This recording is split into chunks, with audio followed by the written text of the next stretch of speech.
Hello, Dick Dastardly here for my friends at Boomerang from Cartoon Network. The only network that brings you classic cartoons 24 hours a day. Cartoons like Top Cat, Tom and Jerry, and the Flintstones. If you're not getting Boomerang, you're really missing out. Go to CartoonNetwork.com and request Boomerang today. Or else. Boomerang from Cartoon Network. It's all coming back to you. If you're old enough to feel nostalgic toward the original Boomerang theme, the indents, or the classic logo that fit the name, you know how far this minor channel has gone in such a short amount of time. Today, Boomerang sits closer than ever to irrelevance, but unlike the strange dilemma over at Nicktoons, it's not the live action that takes the blame. It's clearly studio heads who have learned nothing from their previous mistakes, some more recent than others. This year, Boomerang will celebrate its 25th anniversary just 2 months after Cartoon Network later this year, but the two channels share substantially different legacies.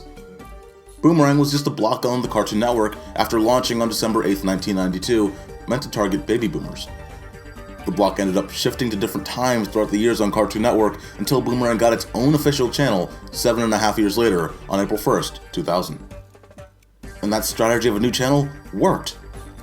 For a solid decade, Boomerang pumped the animated classics into living rooms and viewers would watch ad-free.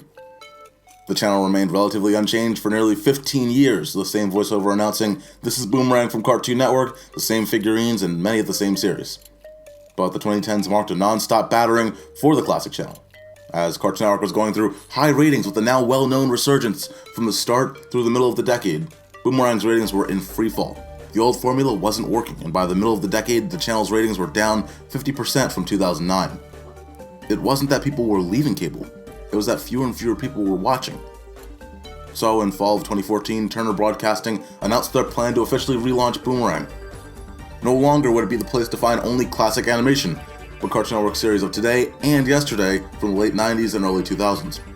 Boomerang dropped the iconic figurines and Boomerang logo for a branding style that was pulled straight from Cartoon Network.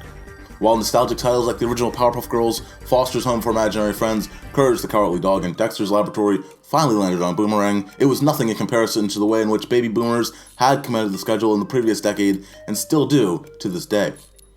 No late 90s through early 2000s animated series is aired during the daylight. The Jetsons, Flintstones, Tom and Jerry, and Looney Tunes, the series that had been a part of the sliding ratings, still get better time slots than the previously mentioned Cartoon Network series. But throughout the day, outside of Scooby-Doo, Boomerang is Cartoon Network too. Teen Titans Go, Powerpuff Girls 2016, The Amazing World of Gumball, all of them on a channel still called Boomerang. The name now makes less sense than Nicktoons.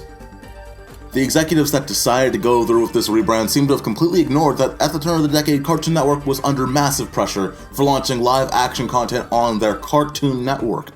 Somehow the thought of a name change didn't come around while the thought of Teen Titans Go on Boomerang did. After Nicktoons and now this, I think there are pure idiots running these sub-brand channels. There is true difficulty in navigating a secondary cable channel through the era of the internet and streaming services, but there was once a grand error that destroyed the relevance of the channel so many once loved. That grand error was the 2014 rebrand.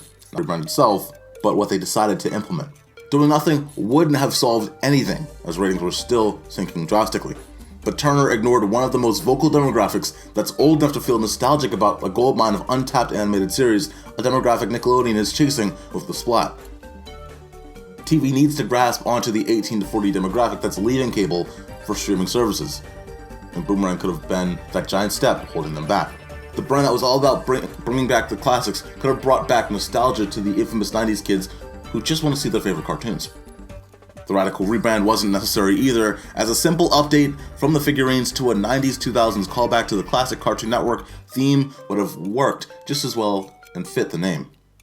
Those who were teens in the 2000s are now in their 20s, nearly 30. Those who were teens in the 90s are now in their 30s, nearly 40. This was a golden opportunity that was in the palm of their hands, and they could have kept their other brand, Cartoon Network, relevant with the offspring of 90s kids a little longer, as parents might have recommended Cartoon Network over YouTube and Netflix, which is taking more and more of the younger demographics' attention. With Cartoon Network showing Teen Titans Go more often than regular show Adventure Time, We Bare Bears, and Clarence combined on a week-to-week basis, and Boomerang now only echoing the same animation in the prime hours, Turner seems completely lost in what they have, and they should get out of cable and work on making a streaming service to utilize they're cartoons. But what do you guys think of Boomerang? Tell me your thoughts in the comments below. Thanks for watching. I'm Brian Swan, and you're watching The Animation Nation.